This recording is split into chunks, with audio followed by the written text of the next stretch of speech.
Last Airbender. Zuko, Katara, Iroh, Sokka, or Aang are all choices that people constantly make for their personal favorite, but there are tons of side characters around him, from our primary cast to people on the outskirts. But what exactly makes him such a good character?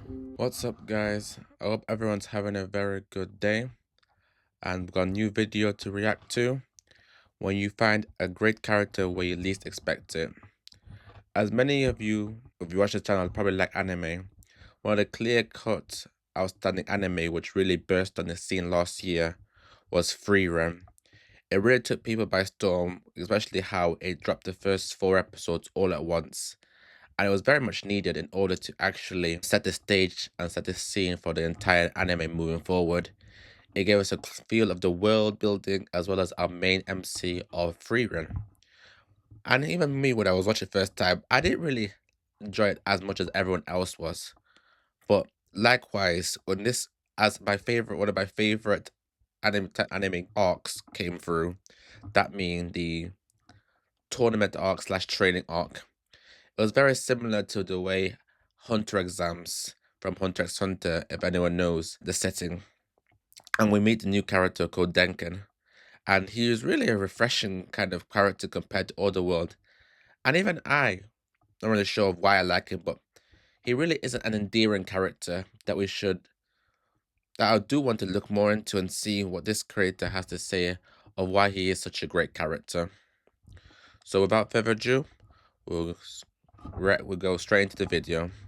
Anime is most important to them: plot, character, setting, or aesthetic. And at the time I'm recording, 12,000 people have answered. And of those 12,000, 65% say characters. I think most people would argue that all 4 components and many more are very important. But for me and a majority of people who answer this poll, characters seem to have the most influence. Because great characters can make otherwise uninteresting plots, aesthetics, and settings fantastic. But what about when a fantastic character is a surprise, coming from a place you'd least expect? Maybe an undersold, wise, old imperial mage who has no business being so charming, that quickly solidified himself as one of multiple fan favorites, despite having a fraction of the time that other characters were given. Welcome to a running series called Exploring Frieren. My name is Pei, and today we're talking about how not all great characters are obvious. Today's video is brought to you by Skillshare, and this collaboration came at a perfect time. Recently, I've been working on writing, not only in scripting these videos, but also in creating a fully fleshed out fantasy story of my own, which I have learned through past attempts is an incredibly difficult task, but I pretty quickly found a class that's been very helpful. It's called Creating Unique and Powerful Worlds, and we'll have a bunch of different topics if you want to for your skill level, which was 500 people. The primary cast is great, and I spend no in the description will receive a 1-month free trial of Skillshare. Get started today. Now back to the video.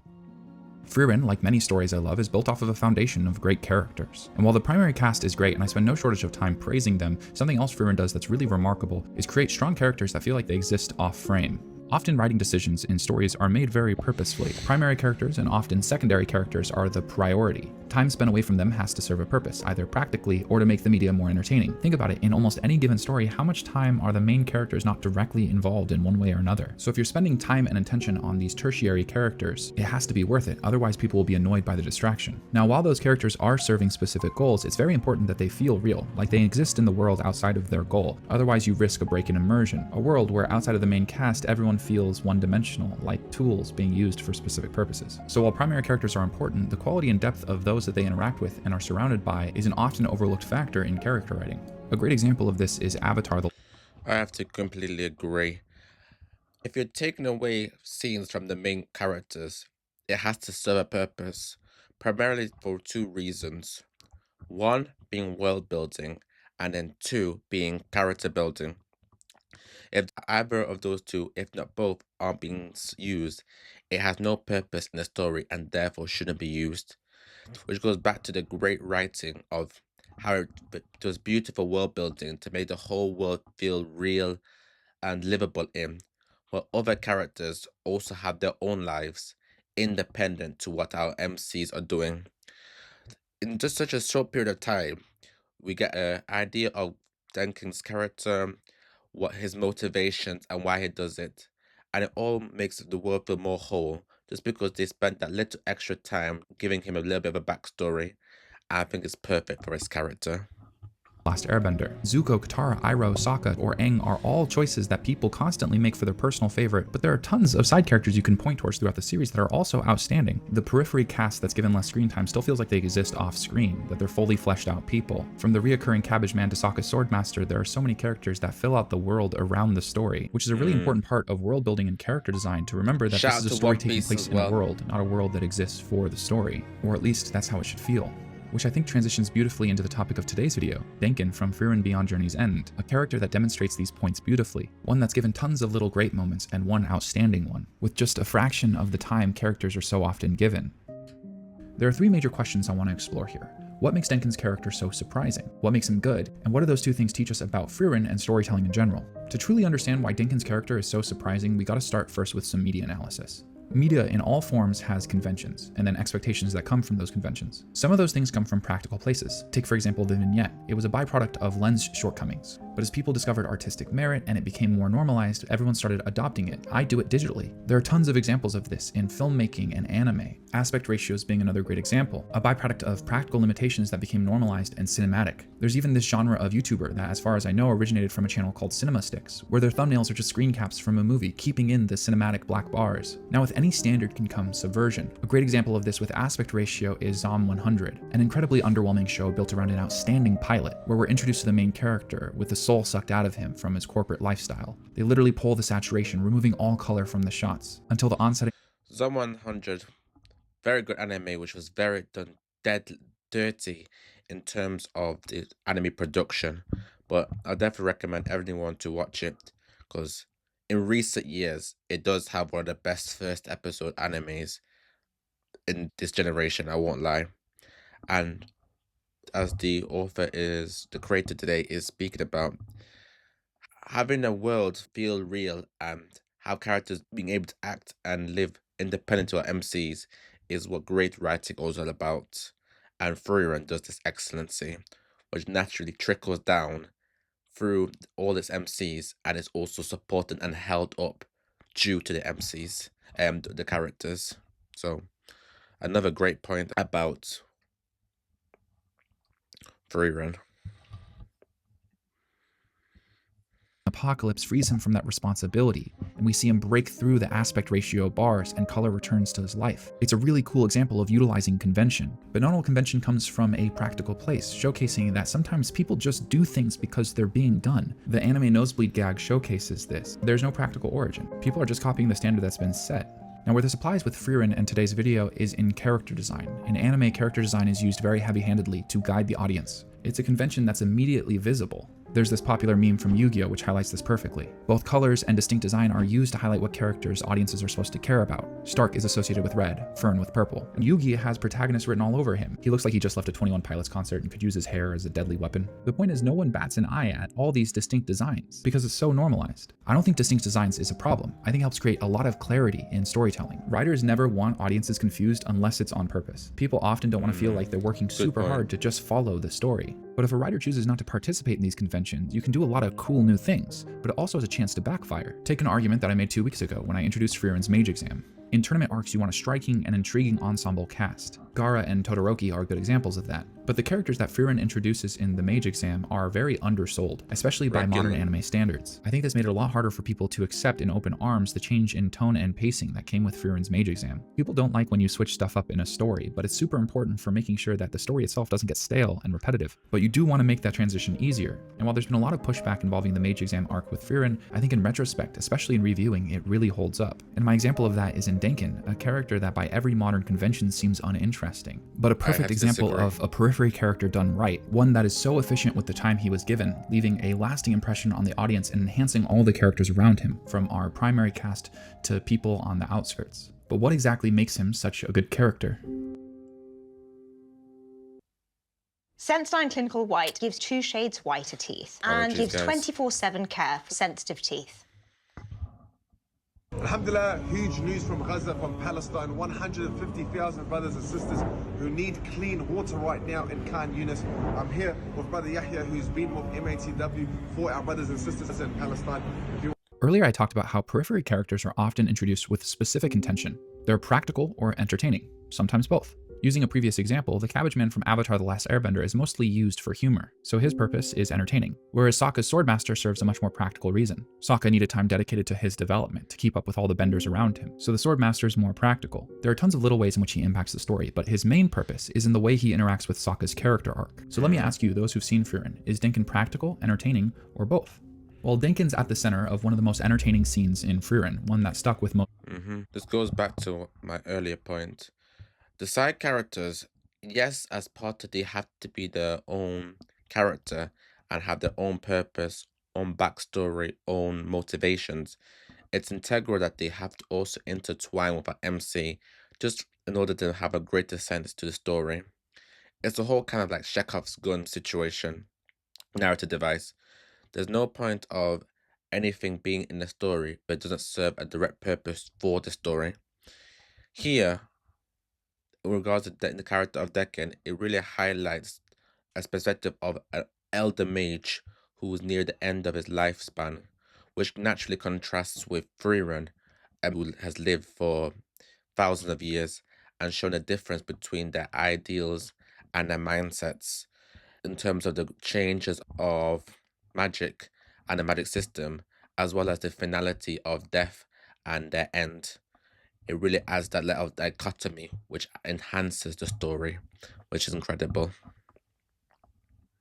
To audience members. And while I'll get to that in a second, I think he also represents a very practical part of the mage exam arc. Magic is a central theme of this story that's explored in a lot of different ways, but Frieren and Fern up until this point haven't interacted with basically any of humanity's magic. Outside of priests who use holy symbols and demons, humans haven't been much of the story up until this point. So this arc in a lot of ways explores the world of magic, how others use it in their own lives. And the practical part of Denken's character is demonstrating just how wide that world is. He's implied to be a cutthroat imperial mage, someone who's used magic to climb political rank. He also, as the older, more respected mage in the exam, works to contextualize Frieren's greatness. He recognizes Frieren and her holy symbol, an object with a huge implication that not even her party from 80 years ago recognized.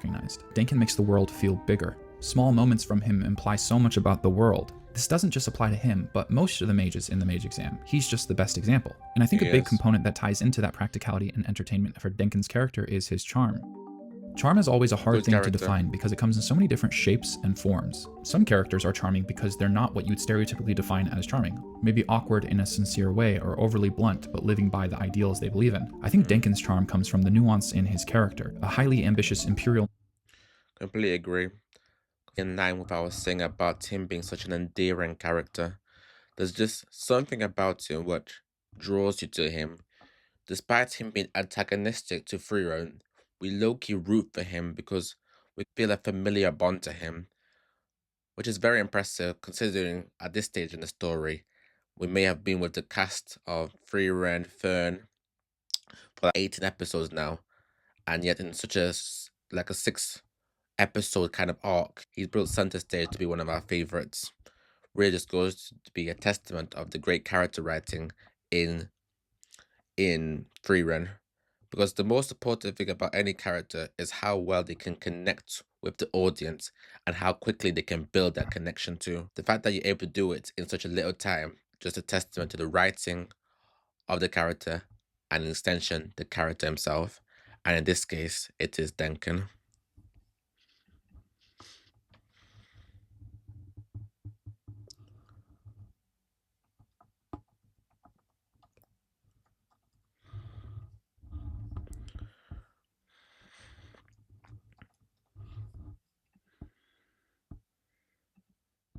Mage who's learned to be cutthroat, but he's not cruel. Someone who's built a lot of confidence through his experiences, but also learned to check his ego. A character who would seemingly be adverse to getting his hands dirty, but isn't afraid to. Denken's drive is a major component of what makes him so charming, and where that's best demonstrated is in his peak moment.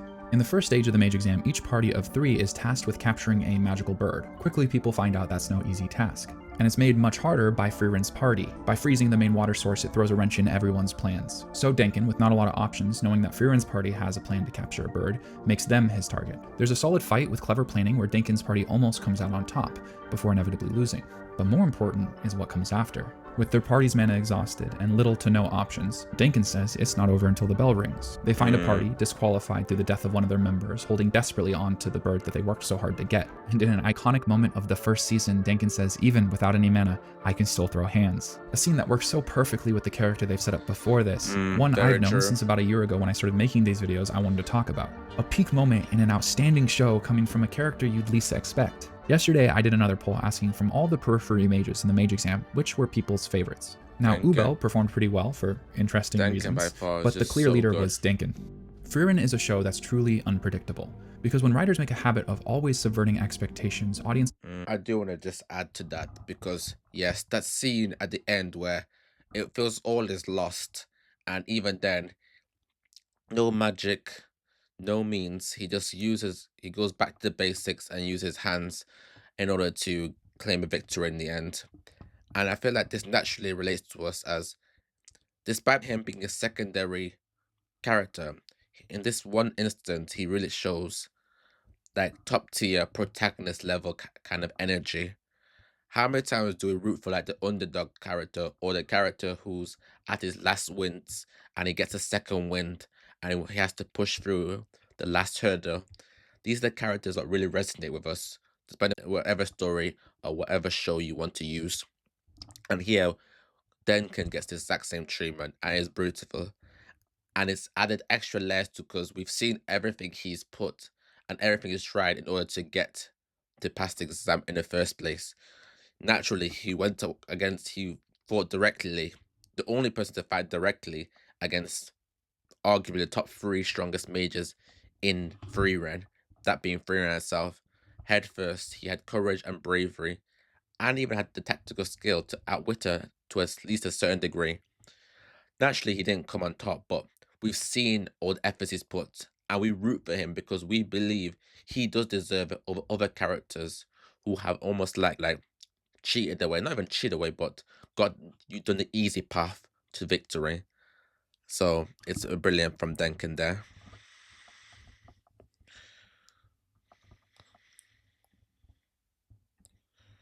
Just create new expectations. What makes Frieren so unpredictable is the mix of engaging in trope and changing it. I think a lot of people struggled with Frieren's mage exam because they felt like it lost track of what made it special. And while that perspective's fair, the more I've looked at the mage exam, the more I feel like they're doing all the things that made this show special in a different way.